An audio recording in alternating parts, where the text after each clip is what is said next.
There are battles no sword can win. Fires that cannot be quenched by strength alone. In a world where every man shouts to be heard, one name chose silence. Musashi, the undefeated swordsman, the philosopher of stillness, the warrior who learned that mastery is not found in noise, but in quiet repetition, unseen by the world. They called him mad. A hermit. A ghost. He called it discipline. He walked alone through storms and hunger, carving not just his art, but himself. Each duel was a mirror. Each scar, a lesson. What he forged was not merely a blade, but a mind sharpened against its own fear. This is not a story of war. It is a story of restraint. Of the spirit that walks the narrow bridge between chaos and calm. This is the path of Musashi, where silence is the forge, and the self, the weapon. Before Musashi ever touched enlightenment, he was consumed by the sound of chaos. The clang of steel. The cries of men who mistook blood for honor. The restless ache of a young spirit desperate to prove it existed. He was not yet a master. He was a storm searching for shape. The Japan of his youth was fractured, a land of wandering swordsmen and fading lords, where reputation was survival and silence meant death. Every road echoed with duels, every man carried both pride and fear on his belt. And in that world, Musashi sought one thing, recognition. Each morning, he rose before dawn, not to meditate, but to chase the next fight. His heart pounded not from fear, but from hunger. The hunger to be seen. To carve his name into eternity. He would duel in dusty fields, riverbanks, and empty courtyards, each fight feeding his legend. But with every victory, something inside him grew quieter, not peaceful, but hollow. The applause faded quickly. The faces of his opponents blurred together. The sword that once felt alive began to feel heavy, as if weighed down by the noise of his own ambition. Still, he pressed forward. He believed that to stop was to die. That to question was to weaken. And so, he silenced doubt the only way he knew how, with more noise. He trained his body to exhaustion, believing muscle could drown out the mind. He chased perfection through violence, not realizing perfection cannot be chased, it must be cultivated. When he slept, he dreamed of endless duels. When he woke, his heart already raced toward another. Victory became his only prayer. But underneath that drive hid something quieter, fear. The fear of what would remain if the noise stopped. He did not yet know it, but this was the first prison every warrior faces, the addiction to movement. The belief that progress means motion. Modern science names it the dopamine trap, the same force that drives us to check the next message, win the next argument, achieve the next thing. But the ancients called it mujo, impermanence. A reminder that all things, even triumph, decay. Musashi's victories came faster than his understanding. His body hardened, but his spirit grew brittle. Each swing of his sword became sharper, but his purpose blurred. The world around him began to change. Men bowed before him, but not in respect, in fear. And fear, he realized, is a hollow kind of power. Late one evening, after a duel that left another man bleeding into the mud, Musashi looked at his reflection in a stream. The water shimmered red, disturbed by ripples. For the first time, he saw not a warrior, but a weapon. A thing that struck without meaning. That night, the wind fell silent. The crickets stopped singing. The noise he had lived for, the noise he had become, faded. And in its absence, he felt something heavier than defeat. He felt the weight of himself. The young warrior who conquered others now faced the one enemy he had never met, the emptiness inside. And so began his descent from noise to silence. From glory, to solitude. The morning after his last duel, Musashi walked away from the village without looking back. The wind carried the scent of wet earth and iron.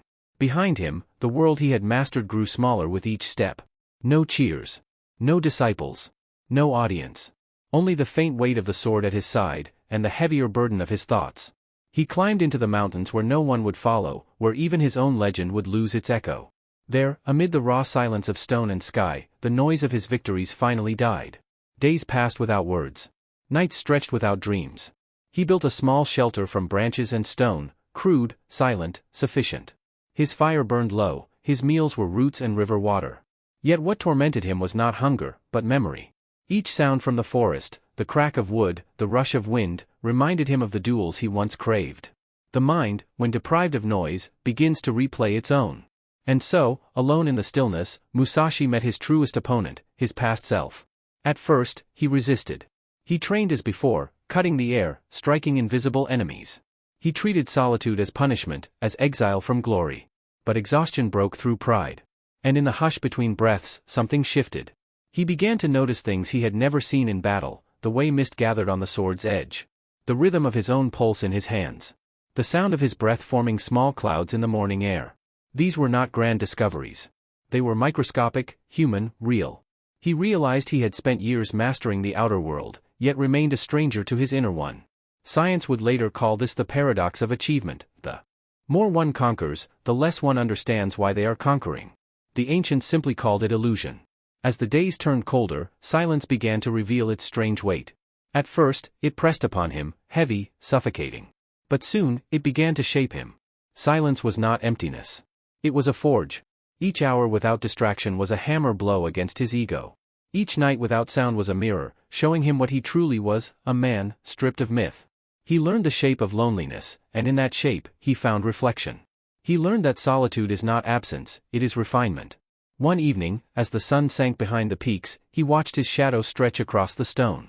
It looked longer, calmer, older than before. He whispered, not to the gods, but to himself, if victory made me blind, then silence must teach me to see. The mountain did not answer. But in the still air, he felt something respond, not in words, but in awareness. The forest breathed with him. The stream echoed his heartbeat.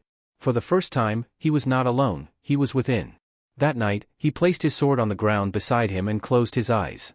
The metal gleamed faintly in the firelight, no longer a weapon, but a memory.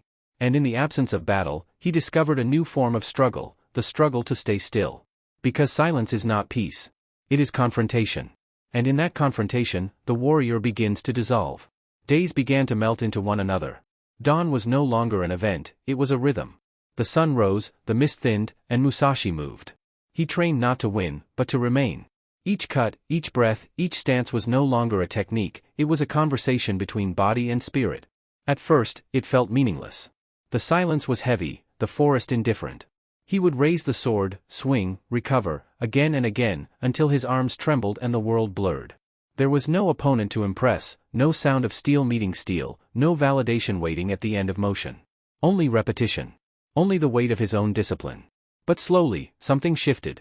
His movements began to smooth, not from effort, but from surrender. He stopped trying to improve. He simply moved, and the motion began to refine itself.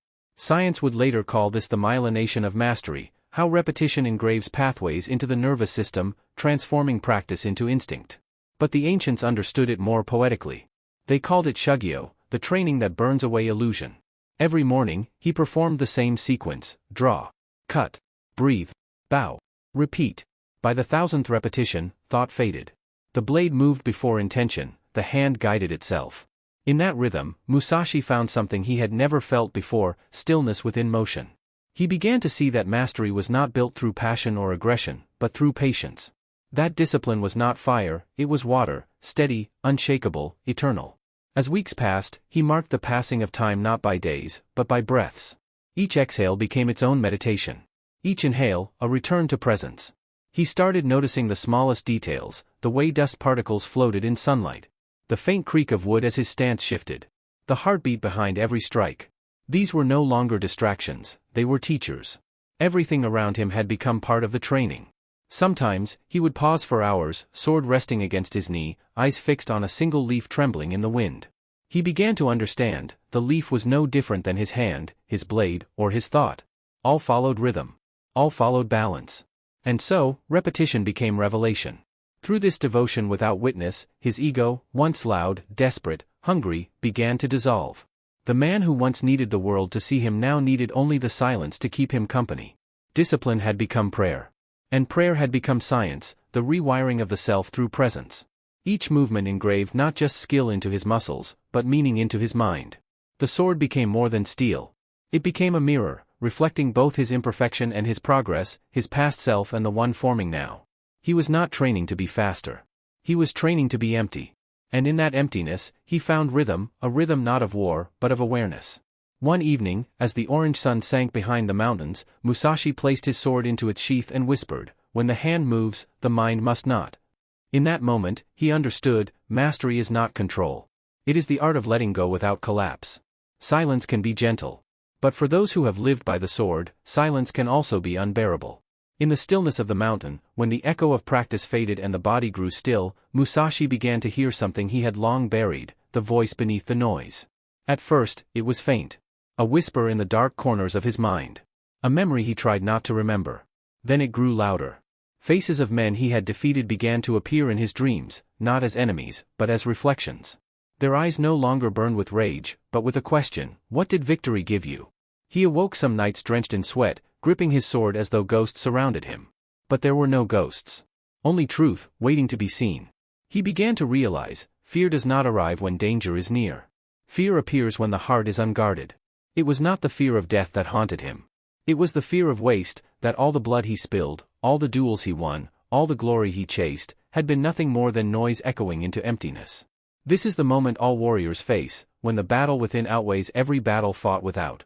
Modern psychology calls it existential confrontation, when the mind, stripped of distraction, must face the question of meaning. For Musashi, that confrontation came in silence. He began meditating beside a small stream near his hut.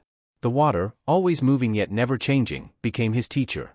When his thoughts raged, he looked at the current, calm, unresisting, but unstoppable. He realized the stream had no fear of obstacles. It simply moved around them. That was the first lesson. Do not fight fear. Flow through it. So he breathed. And with every exhale, he faced one memory. One failure. One regret. The boy he once was, reckless, proud, desperate for validation, returned to him, not as shame, but as an old friend seeking understanding. He saw his younger self raising the sword too early. Not to defend honor, but to prove worth. He saw the eyes of his fallen opponents and realized, he had not been fighting them. He had been fighting himself. Fear, he understood now, had always been his silent master, driving his ambition, shaping his arrogance, masking his doubt. And yet, fear was also the seed of awareness. Without it, there would have been no need to grow. In the words of Zen, the obstacle is not the path. The obstacle reveals the path. Days passed. He meditated longer, sometimes until his legs went numb and his mind began to blur. Each time fear rose, he greeted it like an old companion: you again. Sit with me. He no longer ran from it. He studied it, its texture, its rhythm, its voice. He found that fear spoke only when he stopped listening. That its true power was not destruction, but awakening. By the 5th week of isolation, his nightmares ceased. When he closed his eyes now, he no longer saw faces, only ripples of light on the stream. The same stream that once reflected his restlessness now reflected stillness. Musashi understood, courage is not forged in the absence of fear, but in the choice to stand still within it. And so, he trained again, but this time, with softer eyes and a steadier heart. Every strike began and ended with breath, every motion guided by calm rather than pride. Fear was no longer the enemy. It was rhythm, it was presence, it was teacher. Years passed. The mountain air that once froze his breath had long become familiar, even comforting. And one morning, as the mist lifted from the valley, Musashi descended.